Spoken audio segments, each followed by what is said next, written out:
Hello, I'm Teresa Parson, First Lady of Missouri. As your First Lady, I have placed my focus on children with special needs by promoting awareness and acceptance of them. Therefore, I am pleased that Stars for Autism aligns closely with my vision and values. Throughout the effort of this Missouri-based nonprofit organization, educational materials and programs promoting diversity are made available.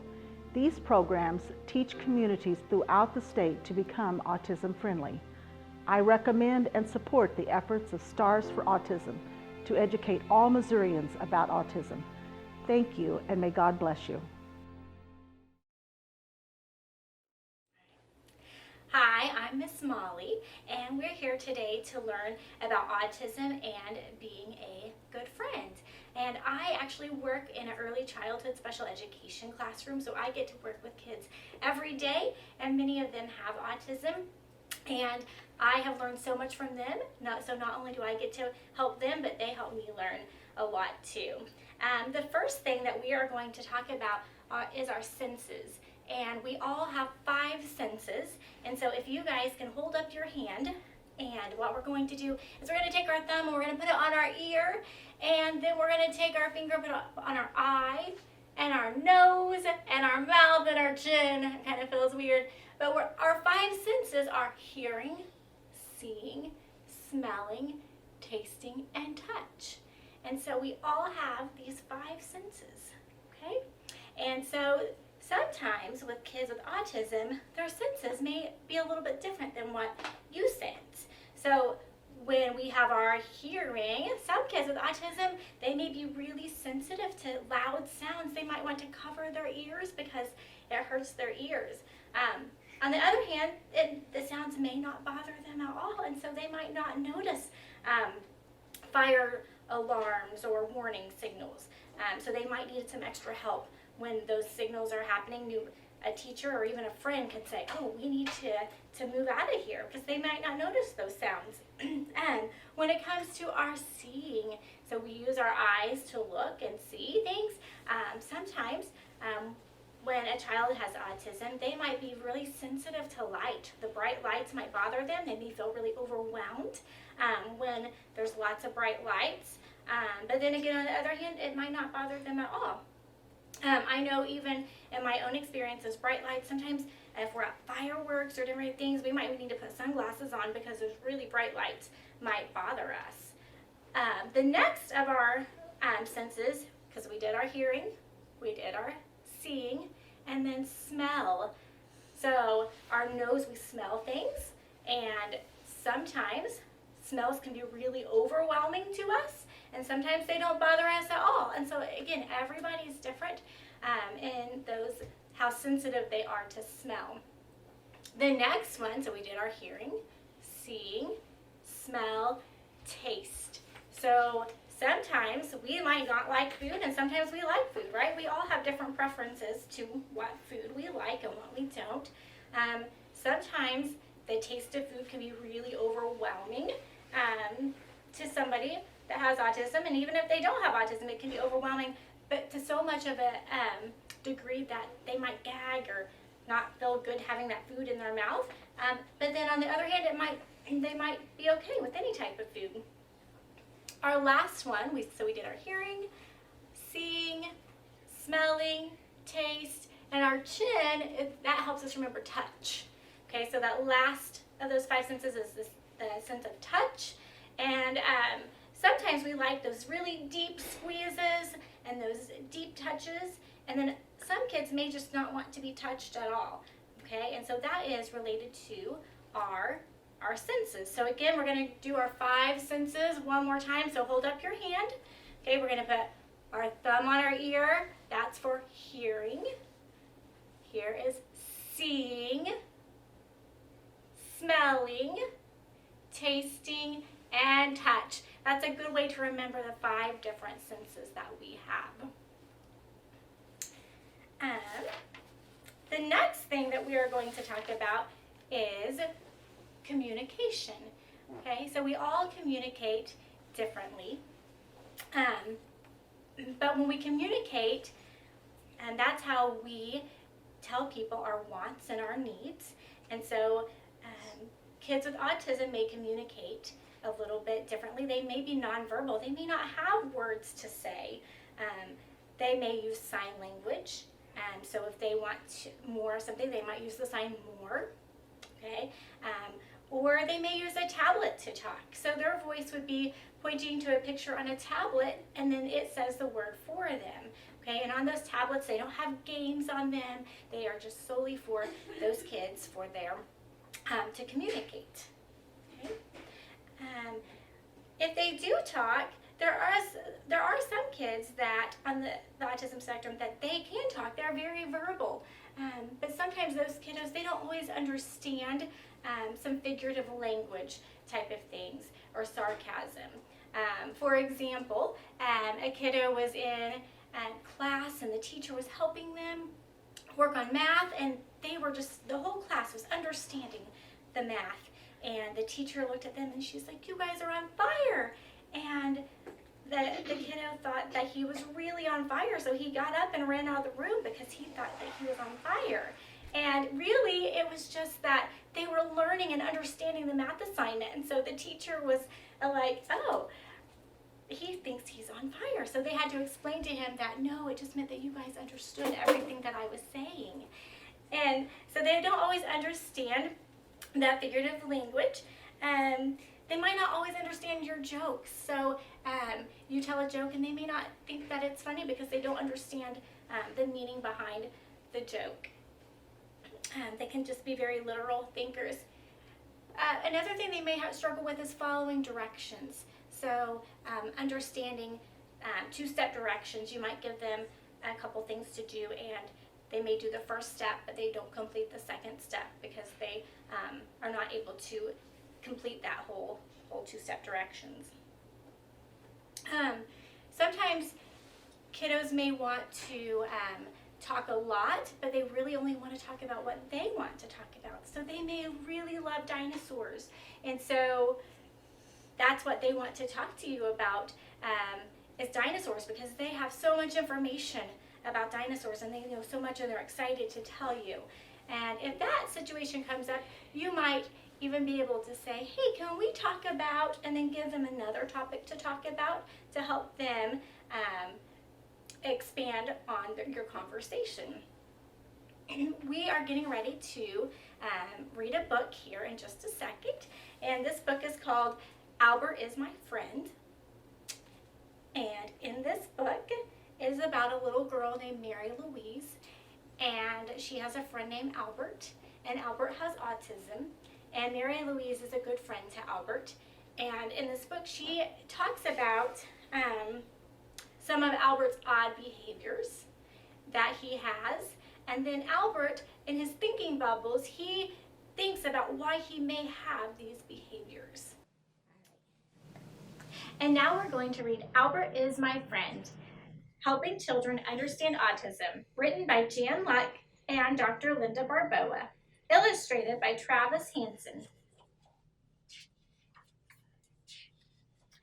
This book is dedicated to Grandma Eunice and all her little friends. I am Mary Louise. This is Albert. Albert is my friend. And Albert thinks in his brain, I am Albert. Mary Louise says, Albert does not look at me when we play. In his thinking bubble, he thinks, looking at faces makes me dizzy. Mary Louise says, Albert always wears an orange shirt. He never wears a green, blue, or purple shirt. And in his brain, he thinks, my orange shirt is very soft. Sometimes Albert shakes his hands very fast. And he thinks, when I get excited, my hands flap.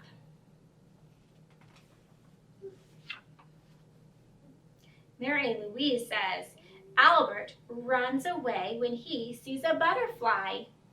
And Albert thinks, I don't know where the butterflies are going, and that scares me.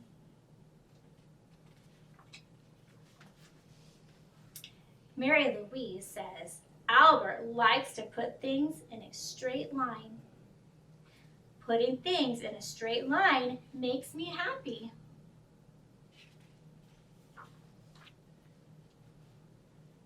Mary Louise says, Albert always wears cowboy boots. He never wears flip-flops, sneakers, or soccer cleats. And Albert thinks, I like the sounds my cowboy boots make. Bump, flop, flop, flop. Albert likes to shake the fence at the park. And he thinks, my hands feel good when I shake the fence.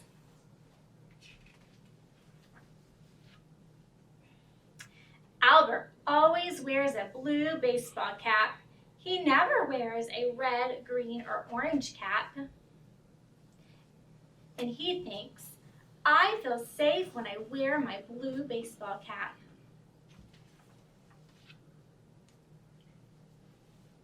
Mary Louise says, Albert likes to watch the rain. And Albert thinks, rain makes the world sparkle.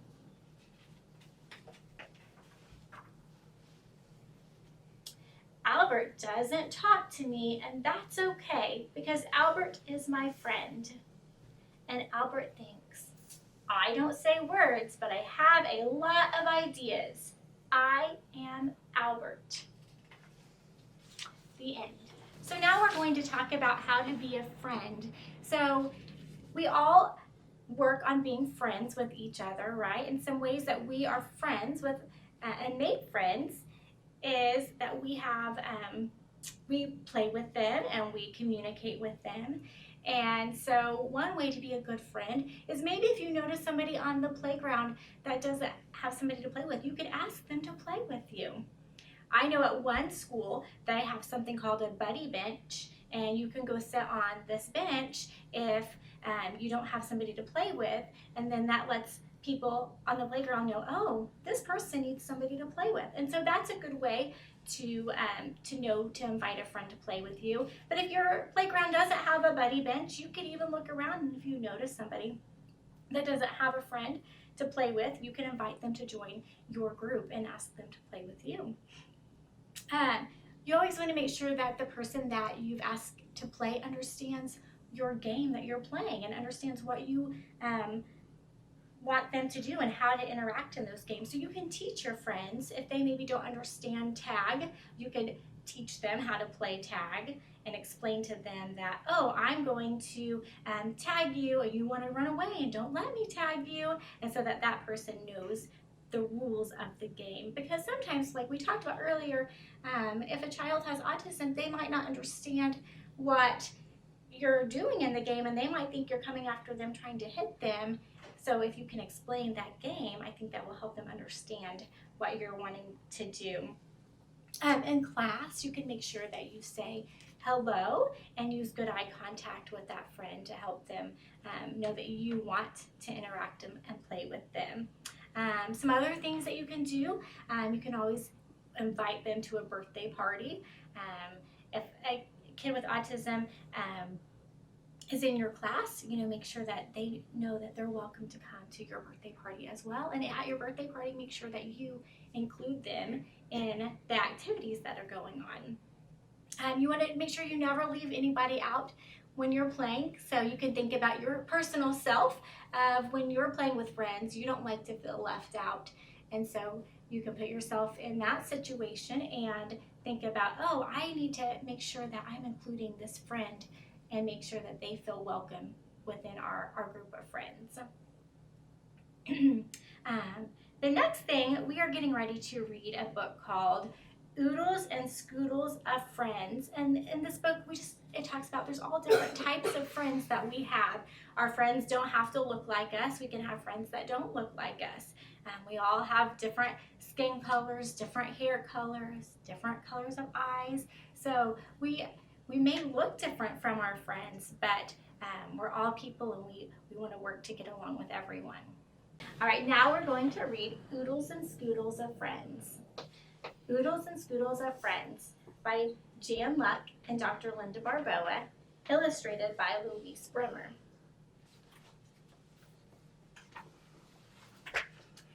This book is dedicated to Dr. Linda Barboa's granddaughters, Courtney and Kylie. And Jan Ludd dedicated it to her friend Jeanette. And Louise Bremer dedicated the book to her supportive family. Oodles and scoodles of raspberry noodles. I have oodles and scoodles of friends. Damien Dunn is friend number 1. He likes to draw dragons, dance, and have fun. Can you find one boy? 1. Tannicus True is friend number 2. He likes to train dragons at Tarrytown Zoo. Can you find 2 tigers? 1, 2.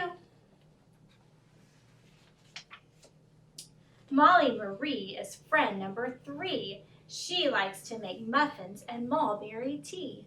Can you find 3 muffins? 1, 2, 3. Sophie Segor is friend number 4. She likes to sing songs and watch eagles soar. Can you find 4 eagles? 1, 2, 3, 4. Claudius Clive is friend number 5. He likes to count cows on cross-country drives. Can you find 5 cows? 1, 2, 3, 4, 5. Oodles and scoodles of raspberry noodles. I have oodles and scoodles more friends. William J. Wicks is friend number 6. He likes to wave wands and do magic tricks. Can you find 6 rabbits? 1, 2, 3, 4, 5, 6. Hillary Heaven is friend number 7. She likes to hold hands and hopscotch with Kevin. Can you find 7 hopscotch markers? 1, 2, 3, 4, 5, 6, 7. Calliope Kate is friend number 8. She likes to kiss kittens and kick the old gate. Can you find 8 kittens? 1, 2, 3, 4, 5, 6, 7, 8. Penelope Pine is friend number 9. She likes to plant pumpkins that grow on a vine. Can you find 9 pumpkins? 1, 2, 3, 4, 5, 6, 7, 8, 9. Bartimus Ben is friend number 10. He likes to play baseball with big brother Ken. Can you find 10 baseballs? 1, 2, 3, 4, 5, 6, 7, 8, 9, 10. Oodles and scoodles of raspberry noodles. Can you count my friends? Let's count them. 1, 2, 3, 4, 5, 6, 7, 8, 9, 10. Thanks for listening.